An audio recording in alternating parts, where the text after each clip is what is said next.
তোমরা ভাবতেছো তোমরা এখনো বাচ্চা না, বা বাচ্চা না। বাচ্চা হলে এত দুষ্টামি, এত গুনাহ। তুমি যদি ছোটই হও, 16 বছর বয়সেও ছোটই হও, এত নারী দেখো কেন বাপ?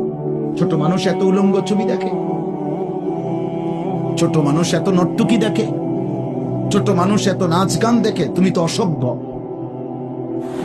এত কম বয়সে যে এত বেশি মোবাইলে নারী ছবি, অস্থির দৃশ্য দেখো, তুমি তো লম্পট, চরিত্রহীন, তুমি তো অসভ্য, তুমি তো বেহায়া, নির্লজ্জ।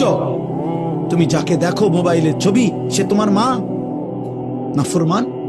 বলো একটা ছেলে, বলো তোমার মাকে দেখো। যদি মানুষের বাচ্চা হও, রক্তে যদি মানুষের রক্ত হয়, তো তুমি কল্পনা করো তো যে তোর মাকে এরকম দেখুক কেউ, তোর মাকে উলঙ্গ দেখুক কেউ, তোর বোনকে উলঙ্গ দেখুক, তোর মেয়েকে কেউ বিবস্ত্র দেখুক বেটা, তোর ফুফুকে দেখুক, তোর খালাকে দেখুক। তাহলে তুমি যাকে দেখছো সে কি কারো মা না? সে কি কারো বোন না? সে কারো মেয়ে না? সে কারো ফুফু না?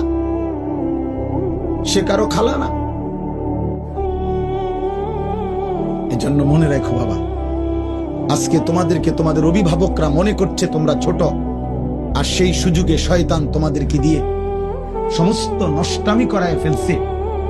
চরিত্রহীনতা, চরিত্রহীনতার জেনার, ব্যভিচার, নারী ছবি, অশ্লীলতা, বেহায়াপনা।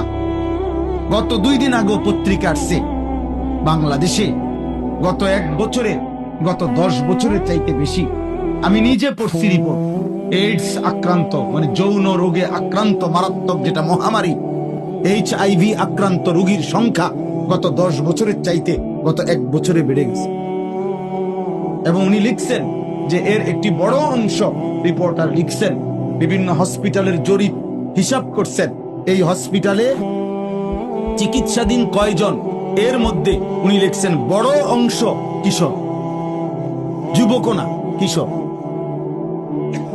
কিশোর মানে সর্বোচ্চ 13, 14, 15 বছরের ছেলেদেরকে বলে।